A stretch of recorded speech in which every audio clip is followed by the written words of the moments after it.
وقت تک وہ چاہیے کہ جموں کشمیر کو ہم نشہ مکت پاک سرزمین واپس بنانے میں اپنے ایفرٹس جوڑیں گے. ڈومیسٹک وائلنس ہو یا ایکسیڈنٹس ہو, ہم میجورٹی آف دا کیسز میں دیکھیں گے جیسے بہت سارے ایکسیڈنٹ کے کیسز میں بھی لیٹر آن جب پولیس جو ہے وہ ویریفیکیشن وغیرہ کرتی ہے تو بہت سارے کیسز میں یہ جاننے کو ملتا ہے کہ کسی نے الکوہل کنزیوم کیا ہوتا ہے یا کسی نے کینبس لیا ہوا ہوتا ہے. تو ڈومیسٹک وائلنس بھی ایک آئی وڈ سے ایک سورس بن جاتا ہے سبسٹنس ابیوز کا, کیونکہ کہیں نہ کہیں بچوں کو, آج کی یوتھ کو یا ایون اڈلٹس کو یہ لگتا ہے کہ جو یہ ڈومیسٹک وائلنس ہے یہ اسکیپ ہو سکتا ہے سبسٹنس ابیوز سے, کیونکہ کہیں نہ کہیں ان کو لگتا ہے کہ our mind is relaxed. But یہ ایک بہت ہی غلط چیز ہے. کیونکہ یہ لوگ ٹائملی اس میں پلیجر دیکھنے کی کوشش کرتے ہیں, بٹ لانگر ٹرم اس کے کیا کانسیکوینسز ہے, اس سے کتنی بیماریاں, جیسے کہ آپ دیکھتے ہو کہ آج سبسٹنس ابیوز سے سب سے زیادہ ایوالونگ بیماریاں جو ہے وہ HIV ہے یا ہیپیٹائٹس C ہے. تو لانگ ٹرم کازز اگر ہم اس کی دیکھیں تو وہ بہت زیادہ ایکسٹریم. ہماری organisation South Asia Centre for Peace and People's Empowerment usually اس کے بارے میں بات کرتی ہے کہ پیرنٹس کے پاس اویئرنیس نہیں ہے, یوتھ کے پاس اویئرنیس نہیں ہے. ایٹ ٹائمز یہ بھی ہوتا ہے کہ ایک بچے کو پتہ بھی نہیں ہم کس چیز میں انوالوڈ ہے. جیسے ریسنٹلی ایک کوئی کیس آیا تھا جہاں پر بچوں کو وہ مسال سوٹ کے تھرو مطلب وہ کینبس میں کسی طریقے سے انوالو ہو گئے تھے. تو کہیں نہ کہیں اس اویئرنیس کے تھرو پہلے ہی ہمارا اسٹیپ رہتا ہے ایک ارلی انٹروینشن. تو through these awareness campaigns we are trying to curb the substance abuse that is prevailing in our society. ایسے اویئرنیس پروگرام میں ایز بحیثیت ایک لڑکی ہوں, اگر دیکھا جائے میں اپنے اس ڈیٹا کے حساب سے کلیکٹ جو کر رہی ہوں پچھلے 9-10 مہینوں سے دیکھا جائے تو لڑکیوں کی تعداد بہت بڑھ رہی ہے. اس میں ہمیں یہ ایک کلیکٹیو ایفرٹ ہے, نہ کہ میں اس میں کام کر کے ایز ایک دو کو بچاؤں. ہمارا یہ معاشرے کی ذمہ داری بنتی ہے کہ ہم یکجہت ہو کے اس سب میں ہم اس وبا سے ان کو نکال پائے. پچھلے 8-9 مہینوں سے ہم اس پہ کام کر رہے ہیں. ہماری ڈیٹا کے حساب سے کافی تعداد میں بڑھ رہی ہے. لڑکیوں کی جو تعداد ہے وہ سبسٹنس ابیوز میں بہت بڑھ رہی ہے. اگر دیکھا جائے ہمیں انیشیٹیوز لینے چاہیے. ہم گھروں میں, کالجز میں دیکھا جائے تو ہمیں اویئرنیس پروگرامز, کمپینز چلانے چاہیے زیادہ سے زیادہ.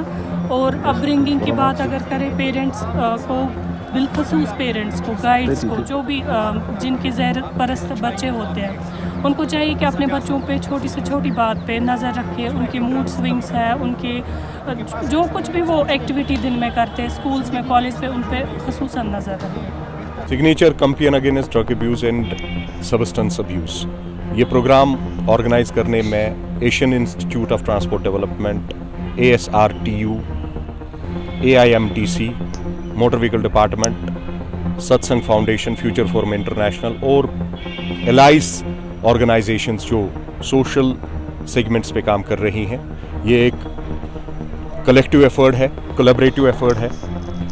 ڈرگس کی چپیٹ میں آپ سمجھتے ہیں کہ پوری دنیا ہی نہیں بلکہ وطن عزیز کے نوجوان نسل کہیں نہ کہیں اس ناسور میں ہر دن انوالو ہو رہے ہیں. ہمیں چاہیے کہ بحیثیت ایک ریسپانسبل سٹیزن اویئرنیس, پریونشن کو زیادہ سے زیادہ لوگوں تک پہنچائے تاکہ لوگ اپنے بچوں, اپنی نسلوں کو بچا سکیں. سگنیچر کمپنی کا یہ جو سگنیچر کیمپین ہے یہ اسی کی ایک کڑی ہے. ایسے ایفرٹس آپ دیکھتے رہتے ہوں گے کہ ڈرگس کے خلاف ہم ہر دن, انفیکٹ مہینے میں 2-4 بار ایسی چیزیں کرتے ہیں جس میں لوگوں کو اویئر کیا جاتا ہے کہ کیسے وہ اپنے بچوں, اپنے نوجوانوں کو منشیات کی اس لعنت سے دور رکھ سکتے ہیں. اس میں تہیہ کیا جاتا ہے کہ ایک باشعور شخص انفرادی طور اس میں کنٹریبیوٹ کر کے ایسی لعنت کو نیست و نابود کرنے میں اپنے ایفرٹس جوڑ سکتا ہے. یہ ایک کلیکٹیو ایفرٹ ہے, نہ صرف گورنمنٹ, پولیس, بلکہ یہاں کے حساس لوگ, سول سوسائٹی اور ہر ایک عام انسان کی پرائم ذمہ داری ہے کہ وہ اس ناسور پر اپنا رد عمل دکھائے اور اس منشیات کے بہت بڑے نیکسس کو کرب کرنے میں وقت کے ساتھ اب ہاتھ ملا کر اس کے خلاف اپنی آواز بلند کرے, اپنے ایفرٹس جوڑے.